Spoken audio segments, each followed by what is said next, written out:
ॐ नमः श्रीजतिराजाय विवेकानन्दसूरये सच्चित्सुखस्वरूपाय স্বামিনে তাপহারিণে।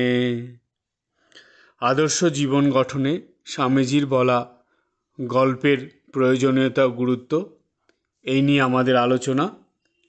আজ এই আলোচনায় স্বামীজির বলা আরেকটি শিক্ষণীয় বিখ্যাত গল্প আলোচনা করা হবে। এই গল্পটির নাম হল দস্যু থেকে মহর্ষি।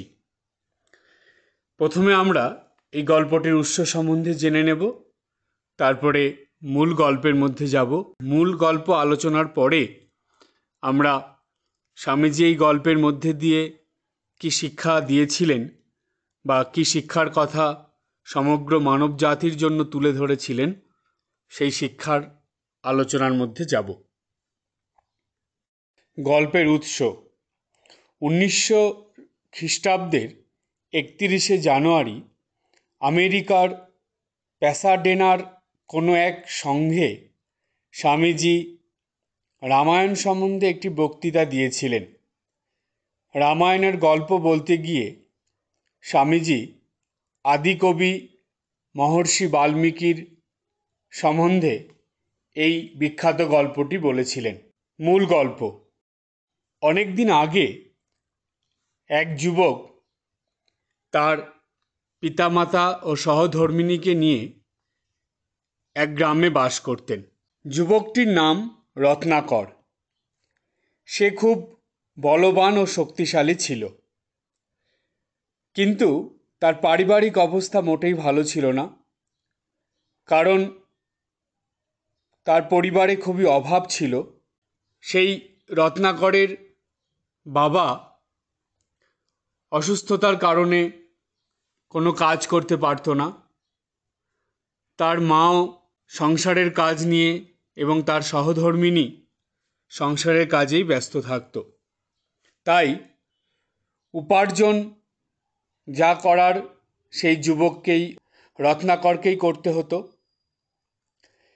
কিন্তু এতই অভাব ছিল যে অভাবের তাড়না আর সহ্য করতে না পেরে রত্নাকর মনে মনে ভাবল, না, যে করেই হোক আমাকে অর্থ উপার্জন করতেই হবে। তাই সে চিন্তা করল, তাদের গ্রামের থেকে কিছুটা দূরে এক জঙ্গল ছিল। সেই জঙ্গলের মধ্যে দিয়ে এক রাস্তা ছিল।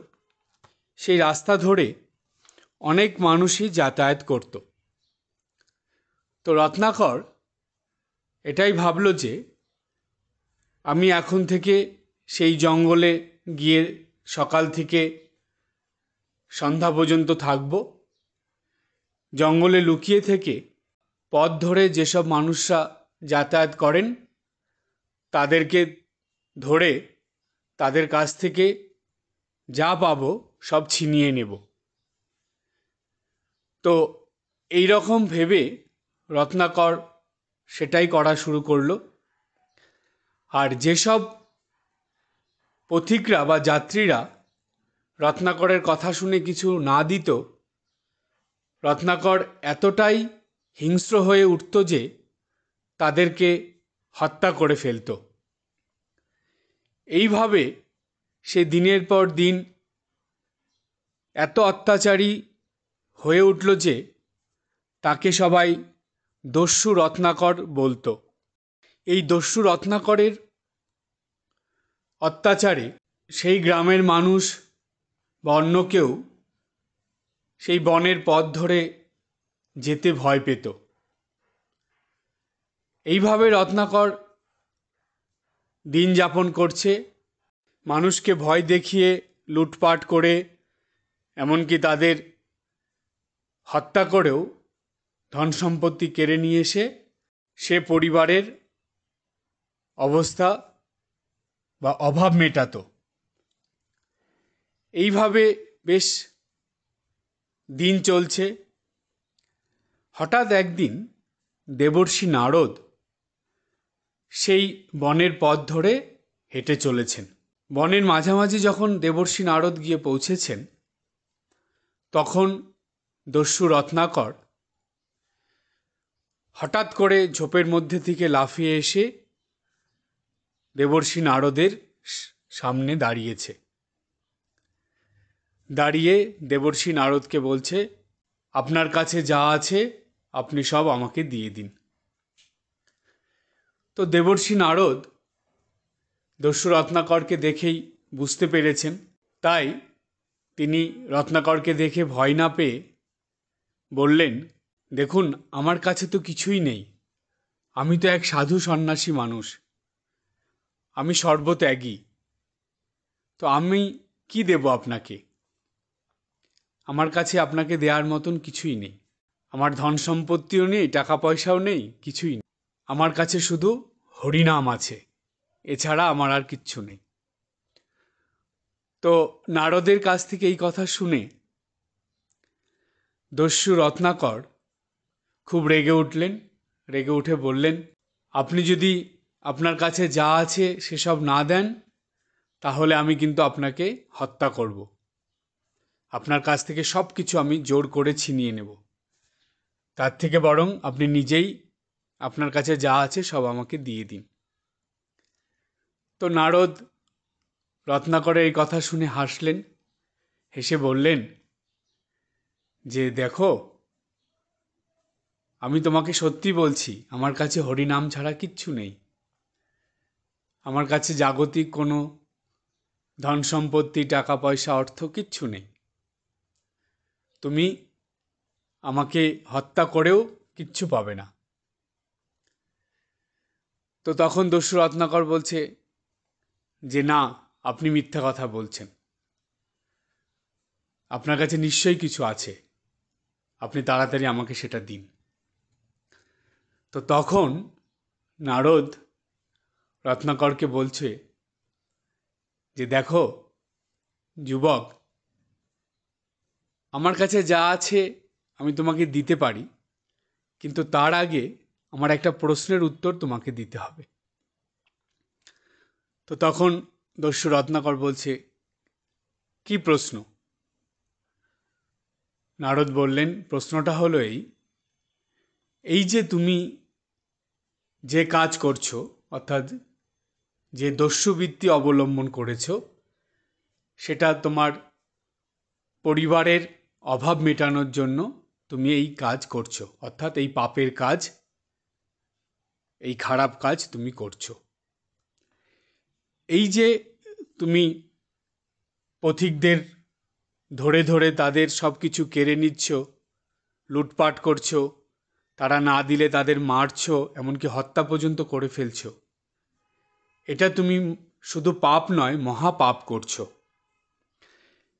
এই মহাপাপের যে ফল, সেটা তুমি যাদের জন্য করছো তারা কি সেটা নেবে? এই মহাপাপের ফল কিন্তু শুধু তোমাকেই ভোগ করতে হবে, এটা কিন্তু আর কেউ নেবে না। তাহলে তুমি কেন এমন করছো?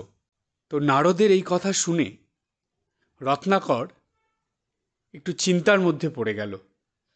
তার মনে নারদের বলা এই কথাটা একটু চিন্তার ছাপ ফেলল।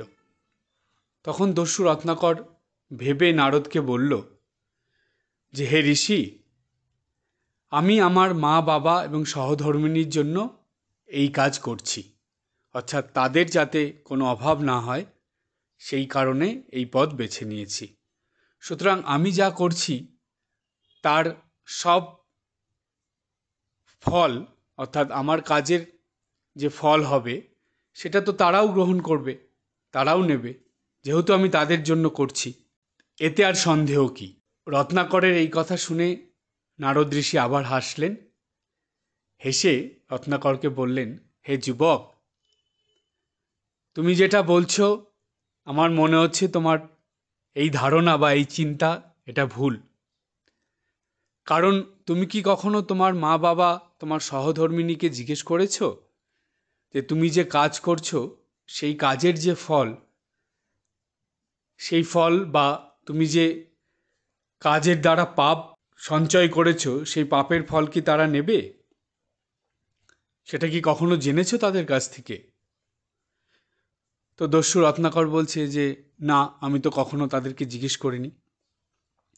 বলছে তুমি আগে তাদেরকে জিজ্ঞেস করে এসো, তারা যদি তোমার এই কর্মর ফল বা অর্থাৎ এই পাপের ফল যদি তারা গ্রহণ করে, তাহলে আমার কাছে যা আছে আমি তোমাকে সব দেব। আর যদি সেটা না হয়, তাহলে তুমি আর কখনো কারো ক্ষতি করবে না, এই কথা তোমাকে দিতে হবে। তুমি এই দস্যুবৃত্তি ত্যাগ করবে।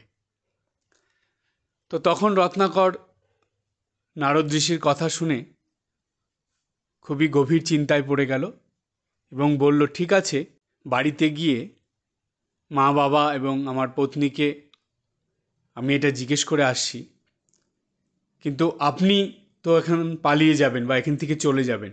তাহলে বলছে না, আমি কোথাও যাব না। তোমার যদি আমার কথা বিশ্বাস না হয়, তাহলে তুমি এক কাজ করো, আমাকে এই গাছের সঙ্গে বেঁধে রেখে যাও। তুমি যতক্ষণ না ফিরে আসবে আমি এইখানেই থাকবো।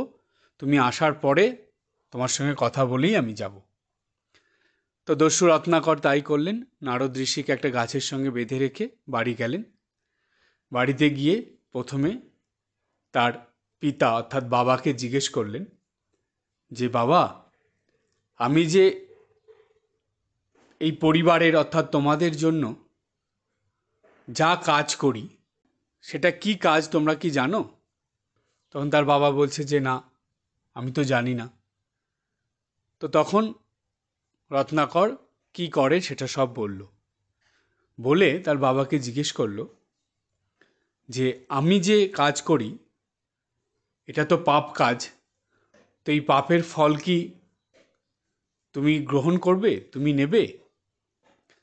তখন তার বাবা রত্নাকরের কথা শুনে রাগান্বিত হয়ে বলল, তুমি যে কাজ করো তার পাপ পুণ্য সবই তোমার, আমি কেন নেব? কাজের দ্বারা এই পরিবারের অভাব মেটানো বা আমাদের দেখাশোনা করা, আমাদের পরিবারের যাতে ভালোভাবে সবাই বা সেই মতন কিছু করা তোমার কর্তব্য। তাই তুমি যা করছো তার ফলে যে পাপ, সেটা তোমারই থাকবে, সেটা আমি নেব না। রত্নাকর এই কথা শুনে বুঝতে পারলেন, তার মন খারাপ হলো। এবার সে তার গর্ভধারিণী মা অর্থাৎ জননীর কাছে গেল। সে গিয়ে মাকে বলল যে মা, তোমাকে একটা কথা জিজ্ঞেস করি। আমি এই পরিবারের জন্য বা তোমাদের জন্য কি কাজ করি সেটা কি তুমি জানো? তো তার মা বলল যে না, আমি তো জানি না। আমি জানি তুই কিছু করিস, সেই কাজ করেই তুই উপার্জন করে আনিস এবং তোর উপার্জনেই এই পরিবার চলে। তখন রত্নাকর সে কি করে সব মাকে বলল। বলল যে মা, আমি তো এটা খারাপ কাজ করি, তো এর ফলে যে পাপ হয়েছে সেই পাপের ফল কি তুমি নেবে? তো তার মা বলল যে না, আমি কেন তোর কর্মের এই পাপের ফল নিতে যাব? তুই আমাদের দেখাশোনা করে আমাদের ভালো রাখা, আমরা ছোটোর থেকে তোকে মানুষ করে তুলেছি, তোর খেয়াল রেখেছি। এখন এই বয়সকালে তোর কর্তব্য বা উচিত আমাদের দেখে শুনে আমরা যাতে ভালো থাকি সেই ব্যবস্থা করা। সেই জন্য তুই কি কর্ম করবি বা কি কাজ করিস, কিভাবে এই পরিবারকে তুই ঠিক রাখবি এবং কিভাবে পরিবারের অভাব মিটাবি, সেটা তো তুই বুঝবি। আমি কেন তোর এই কর্মের ফল, পাপ পুণ্য যাই হোক, সেগুলো আমি কেন নিতে যাব? তো এই কথা শুনে রত্নাকরের মন আরও খারাপ হয়ে গেল। তখন সে ভাবল যে না, আমার সহধর্মিণী নিশ্চয়ই এই কথা বলবে না, আমার সহধর্মিণীকে জিজ্ঞেস করি। তখন সে গিয়ে রত্নাকর তার পত্নীকে জিজ্ঞেস করল যে আচ্ছা, তোমাকে একটা কথা জিজ্ঞেস করি। তুমি কি জানো আমি কি কাজ করি বা কি জীবিকা নির্বাহ করে এই নিত্যদিন এই পরিবারের অভাব মেটানোর জন্য অর্থ, ধন সম্পত্তি সংগ্রহ করে আনি? তুমি কি সেটা জানো? কিংবা তোমার প্রয়োজনে যা যা লাগে সব এনে দিই, সেটা কিভাবে করি তোমার কি জানা আছে? তখন তার পত্নী বলল যে না, তুমি কি কাজ করো আমি সেটা জানি না, কিন্তু এটা জানি যে তুমি আমাদের সবার যাতে অসুবিধা না হয়, আমাদের এই পরিবার যাতে ভালোভাবে চলে, তার জন্য যা যা দরকার সেগুলো তুমি জোগাড় করে নিয়ে আসো, কিন্তু কি কাজ করো সেটা তো জানি না। তখন রত্নাকর বলল যে আমি এই করি, এবং এটা তো খারাপ কাজ, এর জন্য আমার পাপও হয়েছে, তো এই পাপের ফল কি তুমি নেবে? তখন তার সহধর্মিণী বলল যে না, আমি কেন তোমার কর্মের পাপের ফল নেব? তোমার কর্তব্য, তুমি বিয়ে করে আনার পর আমার সমস্ত ভার তুমি নিয়েছ, তুমি সেগুলো পূরণ করবে বা সেই মতন আমাকে দেখে শুনে রাখবে। আমার যা যা প্রয়োজন তুমি সব সেগুলো ব্যবস্থা করবে। এবার কিভাবে করবে, কোন পথে করবে, সেটা তো তোমার ব্যাপার। আর ওই কর্মের জন্য তোমার যে পাপ হচ্ছে বা পাপ পুণ্য যাই হোক, সেটা আমি কেন নিতে যাব? ওই পাপ আমি নেব না। এই কথা শুনে রত্নাকর সব বুঝে গেল যে সে এতদিন কি করছে, কাদের জন্য করছে। সে তো নিজের কথা ভেবে কিছু করেনি, সে তো পরিবারের কথা, অর্থাৎ মা বাবা, তার সহধর্মিণী, তাদের কথা ভেবে এই কাজ করেছে। সে তখন বাড়ির থেকে হেঁটে হেঁটে সেই বনে চলে গেল, গিয়ে নারদ মুনির সঙ্গে দেখা করল। তার মন খুব খারাপ, নারদের দিকে তাকিয়ে সে কিছু বলতে পারছে না। গিয়ে নারদ মুনির বাঁধন খুলে দিয়ে একদম তার পায়ে পড়ে গেল। নারদের পায়ে পড়ে হাত জোর করে দস্যু রত্নাকর বলছে যে হে ঋষি, আমি তো এতদিন বুঝতেই পারিনি যে আমি কি কাজ করছি, এবং যাদেরকে আমি এত আপন, এত নিজের ভাবতাম যে আমি যা করছি তাতে তারা যেমন সুখে শান্তিতে আনন্দে আছে, আমার সব কিছুতেই তারা থাকবে, কিন্তু আমি তো এটা কখনোই ভাবিনি যে তারা কি ভাব নিয়ে বা কি চিন্তাভাবনা নিয়ে জীবনযাপন করছে। আমি তো কখনো জানতেও চেষ্টা করিনি তারা আমার কর্মের পাপ পুণ্য সব কিছুই তারা নেবে কিনা, বা আমার সব কিছুতেই তারা আমার সাথে থাকবে কিনা। তো এখন আমি বুঝতে পেরেছি আপনার কথা শুনে, আমি এতদিন যে পাপ অর্জন করেছি, অর্থাৎ যে মহাপাপ করেছি, সেই মহাপাপের যে ফল সেটা আমাকেই ভোগ করতে হবে, এই ফল কেউ নেবে না। আমি আপনার শরণাগত, আপনি আমাকে কৃপা করুন, আমাকে এই মহাপাপ থেকে উদ্ধার করুন, আমাকে বাঁচান।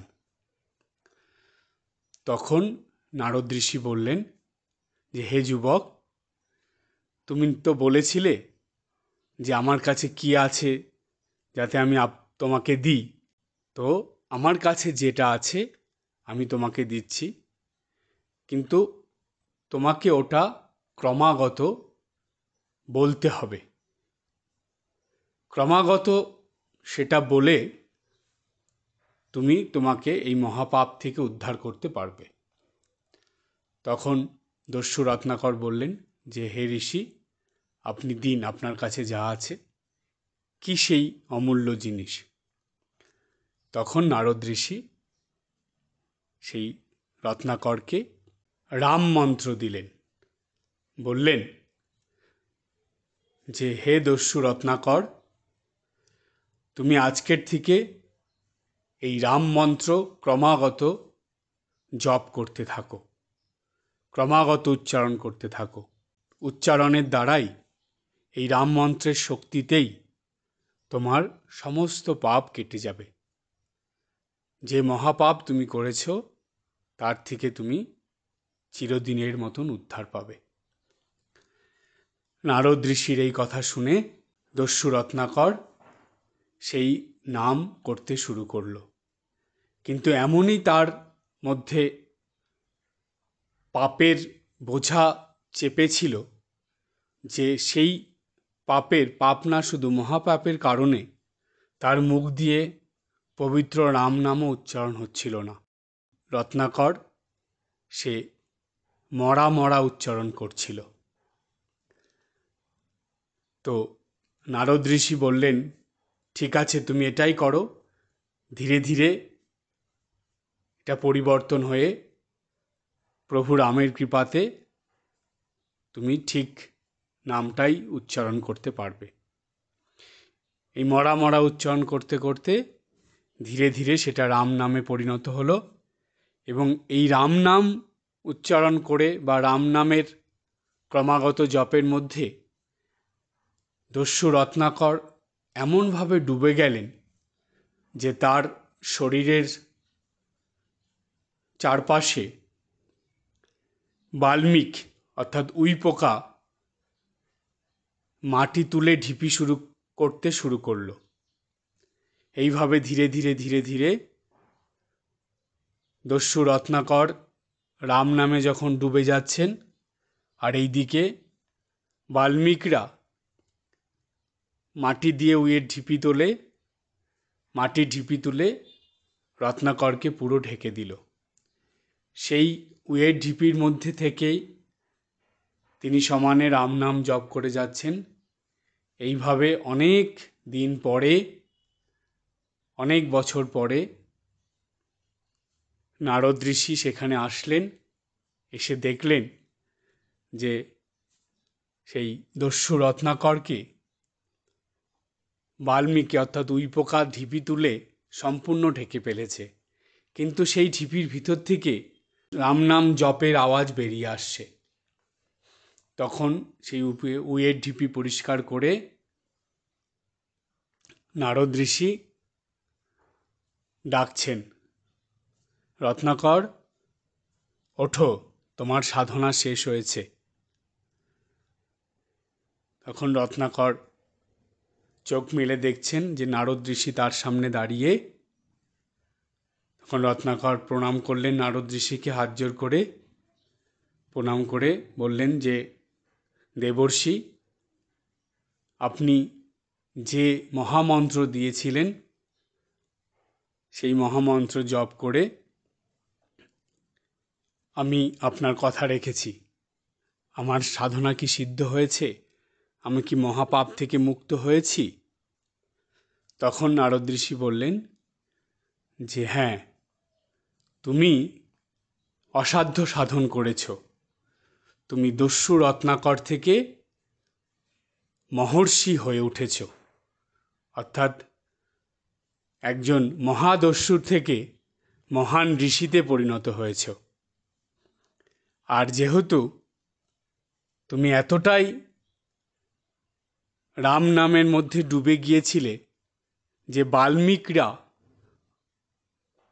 তারা মাটির ঢিপি তুলে তোমাকে যে ঢেকে দিয়েছিল, সেই দিকেও তোমার খেয়াল ছিল না বা সেই দিকেও তুমি লক্ষ্য করনি। এতটাই গভীরভাবে তুমি রাম নাম নিয়ে ডুবেছিলে। তাই আমি আশীর্বাদ করছি, এই জগতে তুমি বাল্মীকি নামে প্রসিদ্ধ হবে। আর এই রাম নামের প্রচার করেই, রামের কথা লিখেই তুমি অমর হয়ে থাকবে। এই আশীর্বাদ করে নারদ ঋষি চলে গেলেন।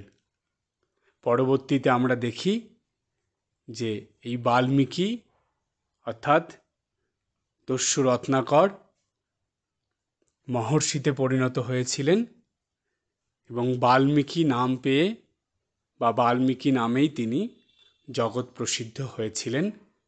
আর রামের এই জীবন কথা লিখে, রামের কথা লিখে, রামের কথা প্রচার করে তিনি অমর হয়ে আছেন।